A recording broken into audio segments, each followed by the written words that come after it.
Here today to talk about type trials, or how to deal with navigating the world of digital typography. So when we talk about the purpose of typography in user interface design, it's not there to be unique. I'm going to check your mic real quick.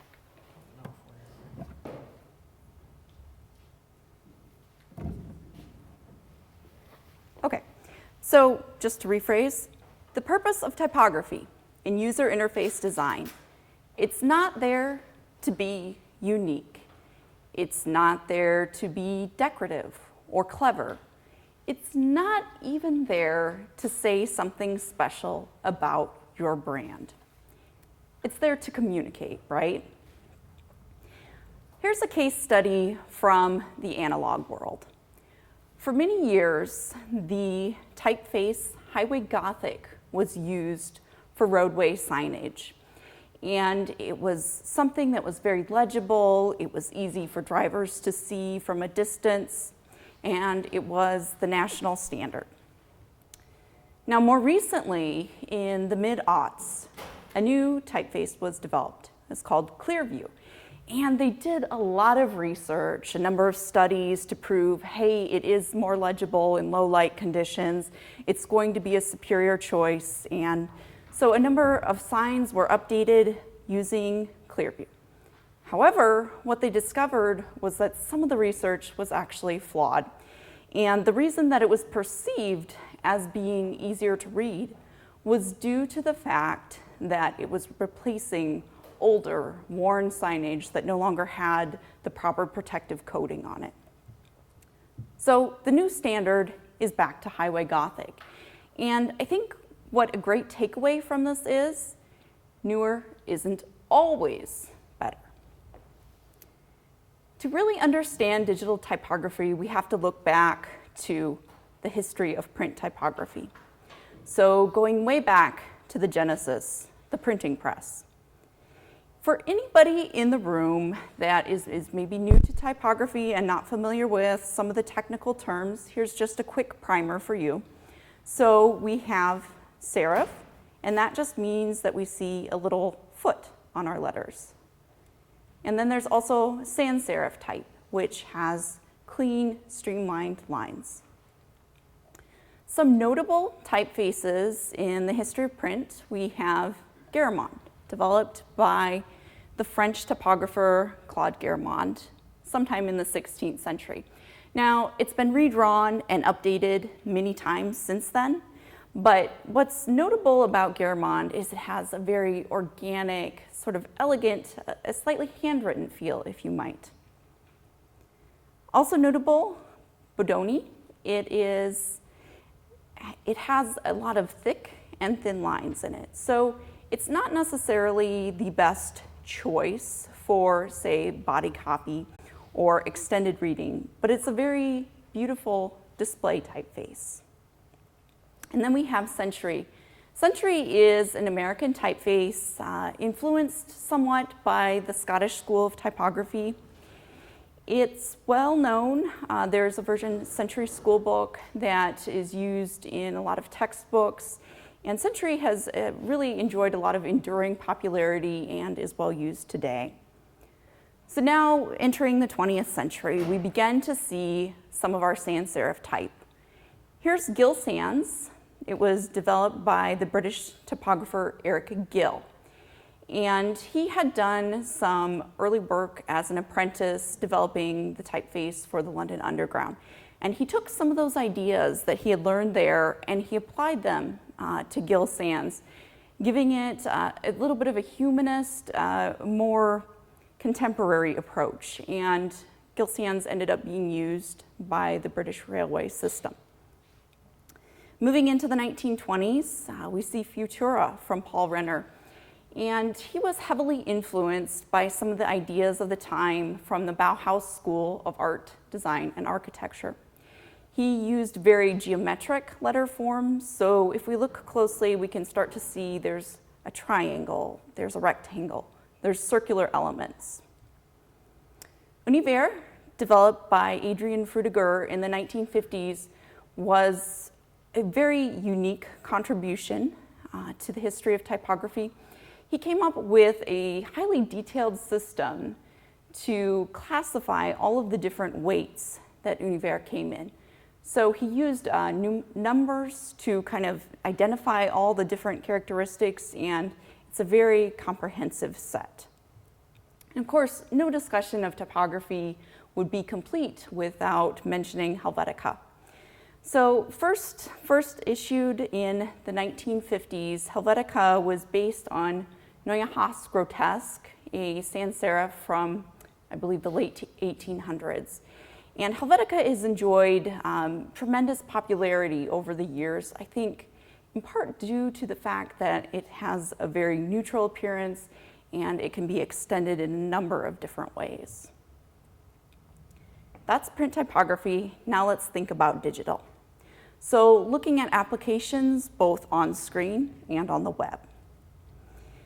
One point to note. So serif typefaces are thought to be slightly more readable because we have the serifs guiding the eye from letter to letter. However, on screen, because it is often backlit, because we may have the challenge of glare, serif tends to be slightly less legible. So unless you are designing for perhaps a purpose-built device that uses e-ink, you may not necessarily want to use a lot of serifs in your user interface. Another sort of emerging development over the last few years, we've begun to see the rise of high-resolution displays. And we're at a little bit of a time of transition now where there are higher resolution displays, but not everybody has them just yet. So I think this is a trend to look for in years to come, that because we have higher quality displays, we'll be able to see more detailed and various forms of type. Thinking back to the early 90s, Microsoft actually made a number of contributions in the realm of digital type. So they commissioned Matthew Carter to develop several typefaces for them. So he created Georgia, which is a serif font, and it was designed specifically for low resolution screens. He also gave us Verdana, which for many years was one of the better choices for sans-serif type on the web. One thing to note, in recent years, Verdana has maybe fallen a little bit out of favor because its letter forms are a little bit heavier. It tends to feel maybe not quite as elegant on our modern displays. However, that did not stop a certain Swedish retailer from embracing Verdana for both print and web applications. Microsoft also developed Oriole, and Oriole has a bit of, I think, a troubled history. It has some striking similarities to Helvetica. And for those in the know, there are certain distinguishing characteristics that certain letters that you can look at and sort of discern whether it is Oriole or whether it is Helvetica. However, I don't think that Oriole is necessarily a bad thing. For those of us who may be developing web applications and want to use a web-safe font, you can do what's known as a font stack. So you can specify Helvetica first, and then if failing that, you can go back to Oriole. So a very close replacement should be used wisely.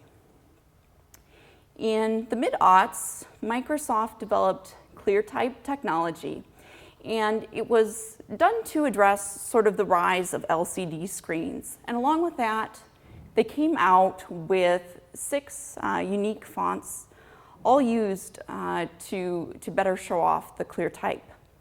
Here's a few of the key ones. This is Consolas. It is a monospace suitable for usage in code. And then we have Cambria, which might be maybe considered a modern successor to Georgia, a very legible, scalable serif, works well at both large and small sizes.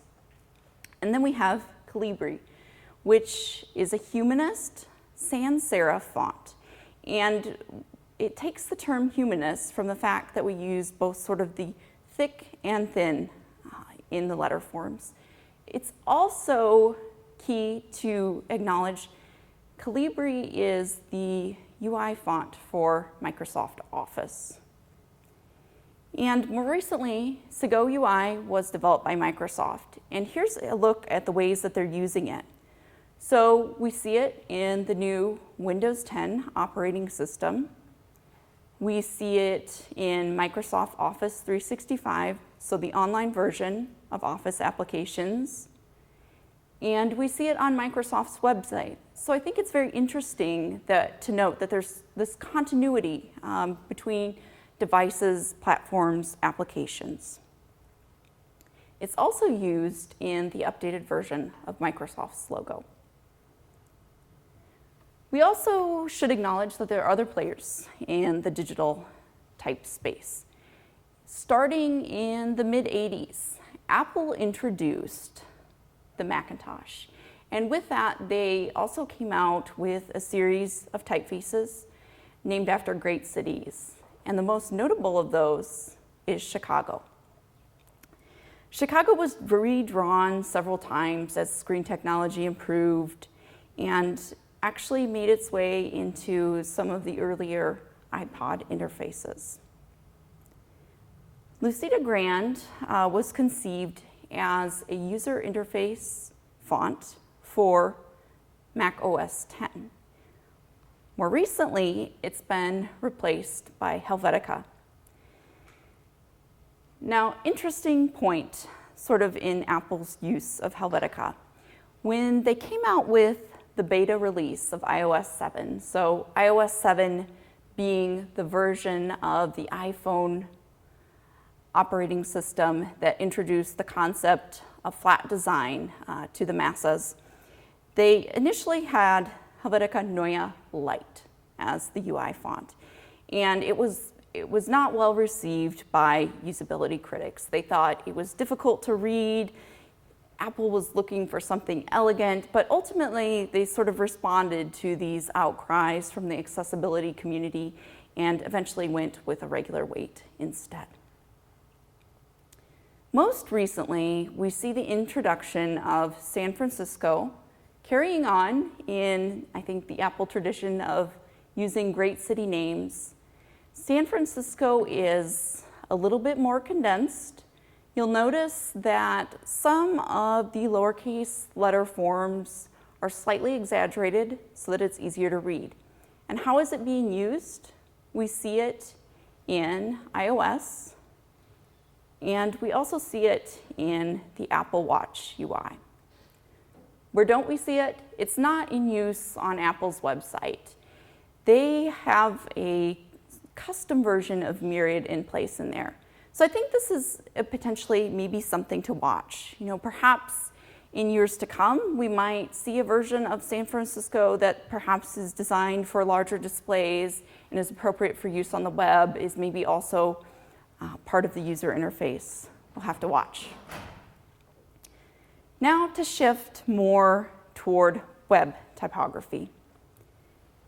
Google introduced the Chrome operating system, which is known as Chrome OS, and it was a bit of a hybrid between having sort of files on the local system and also drawing from Google's web applications. And the user interface font there is Nodo Sans. What's interesting about the name Nodo, it comes from the phrase, no more tofu. And we're not really talking about a soybean product here. What we're actually talking about is the rectangular character that you'll sometimes see if a particular letter or symbol isn't available in your language. And Google's ambition here is to make sure that no more tofu happens. So they've made Nodo Sans available in, I believe, over 50 languages and counting. Google also gave us Roboto, which I think harkens back a little bit to its Android roots. And when they first introduced Roboto, it was not necessarily well received. There were a lot of criticisms that it was very derivative and it was sort of a bad mishmash of some of the characteristics of Helvetica. It was borrowing from Univers. It just didn't feel very unified. And they introduced it as part of their material design UI. But I think the thing to take away here is that Google did not say, oh, once and done, Roboto. They took it as an opportunity to iterate and improve on what had been done, and recently released a newer version that addresses some of those stylistic challenges. So this is all great to know, right? But what does it mean to you, the hardworking UX professional that you are? So when you are considering perhaps a choice for your user interface, or perhaps you are thinking about, what would be a better display font. So these are the web-safe fonts. Nothing wrong with using them. They're a little bit more limited. These are generally acknowledged to be the ones that will be on everyone's machine. So you can safely specify them in your font stack.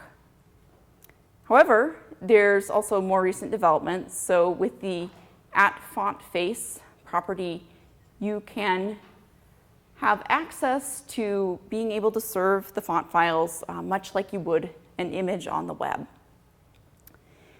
What's happening with user interfaces on the web today? Well, it's still perfectly acceptable to use a web-safe font.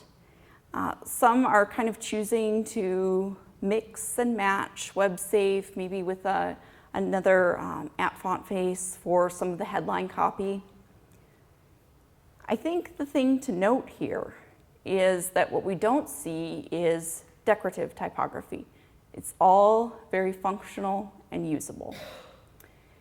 What I would suggest to you is this. If you are researching what fonts are available to you, you should either be prepared to make a significant investment in high quality type that is specifically designed for the web, or you should consider something available from the open source community.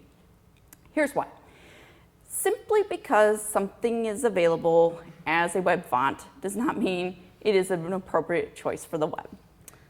Looks can be deceiving, right? This might be a perfectly logical choice perhaps for some display type on a content site, but it is not necessarily designed for usage at small sizes. These are a few of the choices that you can get from Google Web Fonts. Again, these are sort of open source fonts, so free and available for everybody to use. However, because they are free and available for everybody to use, that means that many of them are already in use. So you might want to do a little research. If, for example, your product is a competitor to Google, well, maybe you don't want to use Roboto, right? Another thing to consider, perhaps you've been given web font files and they're not necessarily optimal for use, but it's a decision beyond your control. There are things that you can do to improve some of the hinting instructions that are given to browsers. You can use, there's a great tool on Font Squirrel that will provide more detailed instructions about how a particular font should be rendered on screen. Here's a look at a few of the notable Webtype choices. This is circular. This is Avenir Next, so it's a redrawn digital version of Avenir, optimized specifically for use on screen. And this is Mason Noya, a redrawing of Mason. So in short, there are a number of choices out there that you can make regarding digital type. My suggestion to you today is to strive for a higher standard, to consider legibility, and to make greatness. Thank you.